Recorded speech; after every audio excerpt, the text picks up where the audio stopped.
कैसे बदला चीन। अफीम के नशे में डूबा उजड़ा बिखरा एक देश बीते दशकों में कैसे बन गया दुनिया की महाशक्ति। चीन के इस कायापलट की अगुवाई करने वाली चीन की कम्युनिस्ट पार्टी यानी सीपीसी ने जुलाई की पहली तारीख को अपने गठन के 100 साल पूरे कर लिए हैं। चीन के महाशक्ति चीन बनने की इस रोमांचक कहानी को अपने नजरिए के साथ शब्दों में पिरोया है वरिष्ठ पत्रकार सत्येंद्र रंजन ने। रेडियो खिड़की के इस खास कार्यक्रम कैसे बदला चीन में सिलसिलेवार एपिसोड्स में इस कहानी के पन्ने खोले जा रहे हैं।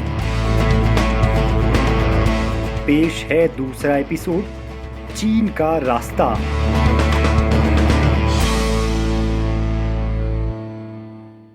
When China started this extraordinary process, the Chinese economy was very small. It was 1/20th the size of the American economy. Now it's over half the size of the American economy, and so the transformation of China has become, at one and the same time, the transformation of the world. This is very visible, particularly in this region of the world, but globally it is now absolutely clear. China is constantly restructuring, reformatting, and transforming the world as we know it.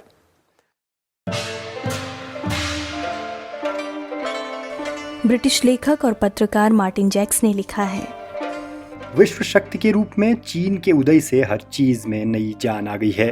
पश्चिम इस विचार से चलता रहा है कि ये दुनिया उसकी दुनिया है, अंतर्राष्ट्रीय समुदाय उसका समुदाय है, वही उसूल यूनिवर्सल हैं जो उसके उसूल हैं। लेकिन अब ये बात नहीं रह जाएगी। जैक्स ने ये बातें 2009 में आई अपनी किताब व्हेन चाइना रूल्स वर्ल्ड में कही थी। 12 साल बाद अब ये साफ है कि जैक्स की बात काफ़ी हद तक सच हो गई है। तो जाहिर है कि यह हर लिहाज से एक युगांतकारी बदलाव है। इस बड़े बदलाव की नींव 1921 में पड़ी थी। उस साल 1 जुलाई को चीन के मार्क्सवादी बुद्धिजीवियों और नौजवानों का एक जत्था कम्युनिस्ट पार्टी की स्थापना के लिए शंघाई में बैठा। शंघाई उस वक्त फ्रेंच शासन में था। चेन दुशियू और ली दा झाओ को इस बैठक के आयोजन का श्रेय दिया जाता है, लेकिन इतिहासकारों के मुताबिक ये तारीख महज प्रतीकात्मक है, क्योंकि जिस समय शंघाई में बैठक चल रही थी वहाँ पुलिस छापा पड़ गया। इस कारण बैठक में शामिल लोग भाग गए और नावों में सवार होकर वे लगभग 100 किलोमीटर दूर एक जगह पर गए। वहीं पार्टी के स्वरूप को आखिरी रूप दिया गया, लेकिन इसे ठोस रूप लेने में अभी और वक्त लगा। हाँ, ये ज़रूर था कि वहाँ से यात्रा शुरू हो चुकी थी। इस यात्रा में कई अध्याय हैं, लेकिन इसके 2 मुख्य चरण हैं। पहला 1921 से 1949 तक का, जो संघर्ष या सीपीसी के शब्दों में कहे तो वर्ग युद्ध का दौर है। इस लंबी लड़ाई के परिणाम स्वरूप 1 अक्टूबर 1949 को आखिरकार बीजिंग की सत्ता पर सीपीसी का कब्जा हुआ। उस रोज पीपल्स रिपब्लिक ऑफ चाइना यानी चीन जनवादी गणराज्य की नींव रखी गई। तब से लेकर सीपीसी चीन की सत्ताधारी पार्टी रही है। अपने संघर्ष के चरण में सीपीसी को कई दौर से गुजरना पड़ा। कुओमिंतांग यानी एक राष्ट्रवादी पार्टी जिसने 1911 की गणतंत्री क्रांति के बाद से कम्युनिस्ट क्रांति तक ज्यादातर समय देश की सत्ता संभाली, उसके साथ सहयोग और टकराव। 1925 में सुन यात सेन की मौत के बाद कुओमिंतांग के बदले रुख और उसके हमलों के कारण बनी ऐतिहासिक लॉन्ग मार्च की परिस्थितियां। जापान के साम्राज्यवादी हमलों के समय जनता के अंदरूनी अंतर्विरोधों के सही समझ का परिचय देते हुए माओ दे दुंग के नेतृत्व में सीपीसी का फिर से कुओमिंतांग से मिलकर युद्ध में शामिल होना, बाद में फिर से कुओमिंतांग से टकराव और आखिरकार बीजिंग में सीपीसी का सत्तारोहण इस दौर के प्रमुख घटनाक्रम रहे। बहरहाल सीपीसी के सत्तारोहण के बाद का इतिहास भी अब 71 साल से अधिक का हो चुका है। चीन की जो उपलब्धियां हैं उनकी जमीन इसी दौर में तैयार हुई और इसी दौरान वे साकार भी हुई। लेकिन ये 71 साल आसान नहीं रहे हैं।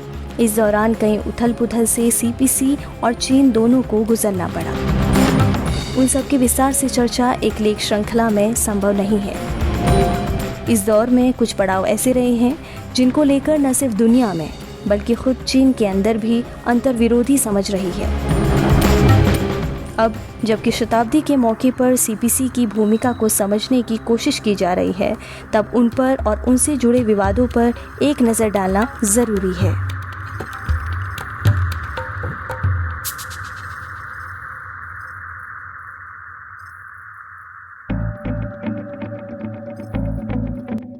कैसे बदला चीन?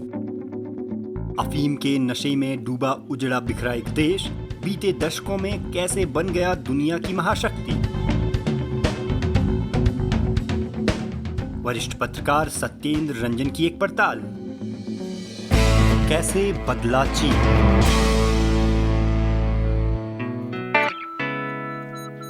रेडियो खिड़की, थोड़ी हवा ने दो, थोड़ी आवाजें।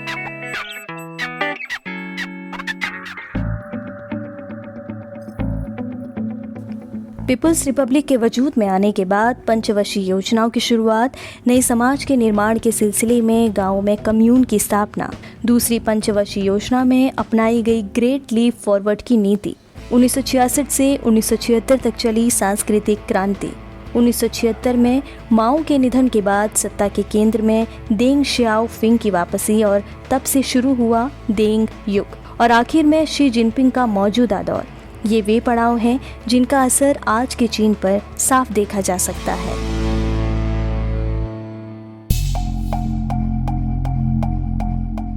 इस क्रम में कई विवादित सवाल रहे हैं। मसलन, ग्रेट लीप फॉरवर्ड क्या अति उत्साह में अपनाई गई नीति थी जिसके विनाशकारी परिणाम चीन को भुगतने पड़े? क्या सांस्कृतिक क्रांति सीपीसी के भीतर सत्ता का संघर्ष था जिसके भयंकर अनुभवों से चीन की एक पूरी पीढ़ी अपने जीवन में कभी नहीं उभर पाई? क्या अपने हाथ में सत्ता का केंद्र आते ही देंग ने माओ की पूरी विरासत पलट दी और क्या वे चीन को पूंजीवाद की राह पर ले गए? या देंग की नीतियों के तहत जो चीन बना उसे समाजवाद का एक बिल्कुल अनूठा रूप सामने आया जिसे सीपीसी चीनी स्वभाव का समाजवाद कहती है? या ये असल में राजकीय पूंजीवाद पर पर्दा डालने के लिए गढ़ा गया एक शब्द है? और क्या शी जिनपिंग के दौर में चीन ने राष्ट्रवाद या उग्र राष्ट्रवाद का रास्ता अख्तियार कर लिया है जो धीरे धीरे साम्राज्यवादी स्वरूप ग्रहण कर रहा है? ये तमाम वो सवाल हैं जिन पर दुनिया पिछले 6-7 दशकों से बहस करती रही है। लेकिन गौर की बात यह है कि इसी बहस और तमाम आलोचनाओं के बीच चीन का एक महाशक्ति के रूप में उदय हो गया है।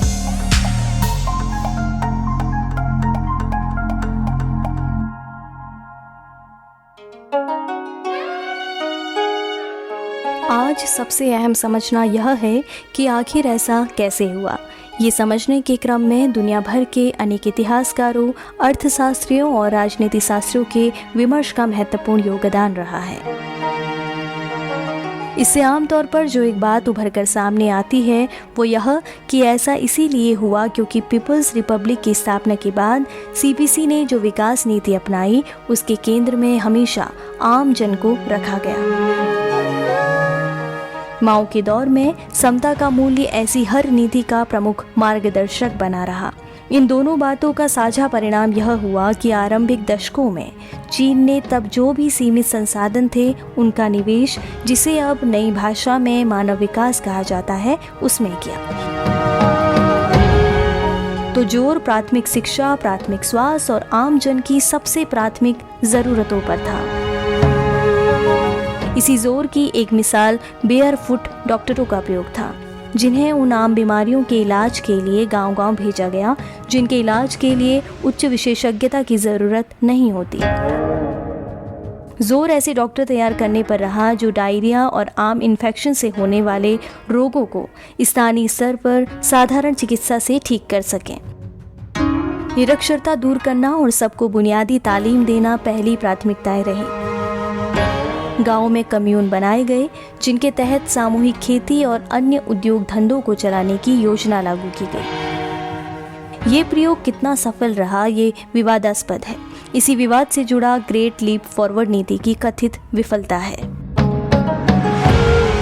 ग्रेट लीप फॉरवर्ड की नीति दूसरी पंचवर्षीय योजना में अपनाई गई। इसका मकसद तेजी से औद्योगिक विकास था। औद्योगिक विकास के लिए श्रमिकों की जरूरत थी, तो सोचा गया कि गांव से लोगों को शहर जाने के लिए प्रेरित किया जाए। आरोप है कि इस दौरान जोर जबरदस्ती बरती गई। कहा जाता है कि कम्यून के तहत अनाज उत्पादन के जो लक्ष्य रखे गए वे असल में प्राप्त नहीं हुए।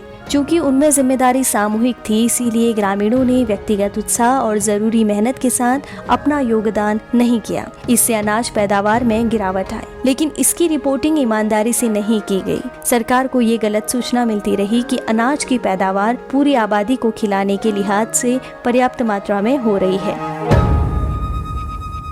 कहा जाता है कि वास्तविक स्थिति उल्टी थी। इसके बावजूद लाखों की संख्या में ग्रामीणों को शहरी औद्योगिक केंद्रों की तरफ भेज दिया गया।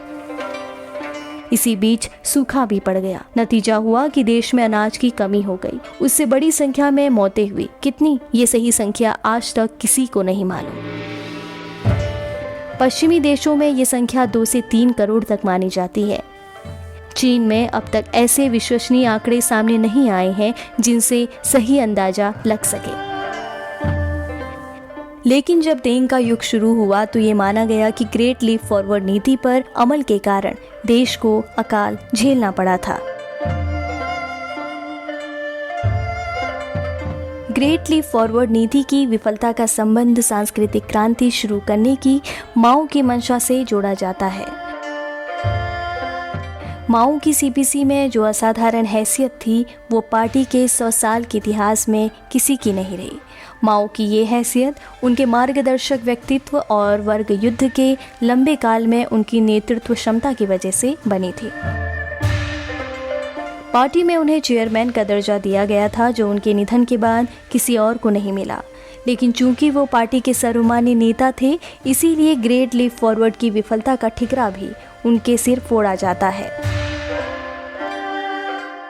एक राय यह है कि इस नाकामी के बाद पार्टी का एक हल्का माओ के नेतृत्व पर सवाल उठाने लगा था। उससे सत्ता संघर्ष की स्थिति बन रही थी, जिसका जवाब माओ ने सांस्कृतिक क्रांति की शुरुआत करके दिया। लेकिन माओवादी नजरिया यह है कि क्रांति के तकरीबन 15 साल बाद सीपीसी में पूंजीवादी प्रवृत्तियां उभरने लगी थी। कम्यून व्यवस्था को खत्म कर बुर्जुआ व्यवस्था लाने की कोशिशें की जा रही थी। माओ समर्थकों का आरोप था कि चीन के तत्कालीन राष्ट्रपति ली शाओची इसी धारा का नुमाइंदगी कर रहे थे। तो माओ ने देश के नौजवानों से क्रांति के मूल स्वरूप को बचाने का आह्वान किया। उन्होंने क्रांति के अंदर क्रांति का सिद्धांत सामने रखा। इस दौर में उनका एक प्रमुख नारा था, बॉम्बार्ड द हेडक्वार्टर्स, यानी मुख्यालयों पर हमला बोलो। इसमें सबसे बड़ा मुख्यालय राष्ट्रपति का था। इसके अलावा पुरातन संस्कृति और धर्म सत्ता के जो केंद्र थे उन्हें भी ध्वस्त करने की अपील की गई। माओ की लोकप्रियता का आलम यह था कि लाखों नौजवान रेड गार्ड्स का हिस्सा बन गए, जिसके जरिए सांस्कृतिक क्रांति को अंजाम दिया गया। ये सच है कि उस दौरान पार्टी में जो भी माओ के आसपास के कद के नेता थे, उनकी जगह पार्टी में खत्म हो गई। इसके एकमात्र अपवाद प्रधानमंत्री झाओ एनलाई थे। बाकी सैकड़ों नेताओं और कार्यकर्ताओं को स्टडी कैंप में भेज दिया गया। हजारों लोगों को शारीरिक श्रम करने के लिए गांव भेज दिया गया। कहा जाता है कि रेड गार्ड्स ने इस दौरान अति उत्साह दिखाया और उन्होंने माओ की लाइन से हर असहमत व्यक्ति पर धावा बोल दिया। इस दौरान देश के आर्थिक विकास के तमाम कार्यक्रम ठहर गए। हालांकि कुछ जानकारों की राय है कि सांस्कृतिक क्रांति ने चीन के आधुनिकीकरण के उस अभियान को अपनी मंजिल पर पहुंचा दिया, जिसकी पृष्ठभूमि में कम्युनिस्ट पार्टी का गठन हुआ था। आधुनिकीकरण की परियोजना की शुरुआत दरअसल 1911 में हुए राजतंत्र विरोधी आंदोलन से हो गई थी। इसी आंदोलन के परिणाम स्वरूप चीन में सदियों से चले आ रहे राजतंत्र का खात्मा हुआ। 1912 में पहली बार गणतंत्र व्यवस्था के तहत सरकार बनी। उसके बाद प्रबुद्ध वर्ग ने चीनी समाज को श्रेणीबद्धता से मुक्त करने की मुहिम छेड़ी। चीनी समाज सदियों से कन्फ्यूशियस की सोच और परंपरा के साथ चल रहा था। इसका खास पहलू ऊंच नीच का श्रेणीबद्ध ढांचा था। इसके विरोध में 1915 में चीन में नव सांस्कृतिक आंदोलन की शुरुआत हुई थी। उसके बाद 1919 में मशहूर फोर्ट में मूवमेंट हुआ, जिसके जरिए उपनिवेशवाद विरोधी भावना भी नव सांस्कृतिक आंदोलन का हिस्सा बन गई। माओ के जीवनकारों ने लिखा है कि माओ की पहली राजनीतिक दीक्षा इसी सांस्कृतिक आंदोलन के दौरान हुई थी। उसके बाद ताउम्र वे चीन को एक आधुनिक समाज और राष्ट्र बनाने की महत्वाकांक्षा पाले रहे। 1966 में जब उन्होंने सांस्कृतिक क्रांति की घोषणा की तो उसके पीछे भी उनकी ये महत्वाकांक्षा थी। बेशक सांस्कृतिक क्रांति के दौरान ज्यादतियां हुई, लेकिन उससे चीन में अंधविश्वास और पुरातनता के खिलाफ एक नई संस्कृति की जड़ें जमाने में भी मदद मिली। बहरहाल हकीकत यह है कि सांस्कृतिक क्रांति का दौर आधुनिक चीनी इतिहास का सबसे विवादास्पद अध्याय है। देंग जब सत्ता के केंद्र में आए तो सीपीसी सांस्कृतिक क्रांति के दौर को एक गलती के रूप में चित्रित करने लगी। सांस्कृतिक क्रांति का दौर 1976 में माओ के निधन के साथ समाप्त हुआ था। उसके बाद चीन ने नई राह पकड़ी। अगली किस्तों में हम उन पर गौर करेंगे, लेकिन उससे पहले माओ के दौर का एक और अहम अध्याय है जिसे बिना समझे पीपल्स रिपब्लिक ने जो दिशा पकड़ी उसे नहीं समझा जा सकता। यह अध्याय दुनिया के पहले कम्युनिस्ट प्रयोग सोवियत संघ के साथ चीन के अलगाव का है। अनेक इतिहासकार मानते हैं कि इस घटनाक्रम का विश्व साम्यवादी आंदोलन पर बहुत नकारात्मक प्रभाव पड़ा। तो ये सारा घटनाक्रम किस तरह चला, इस पर बात अगली किस्त में।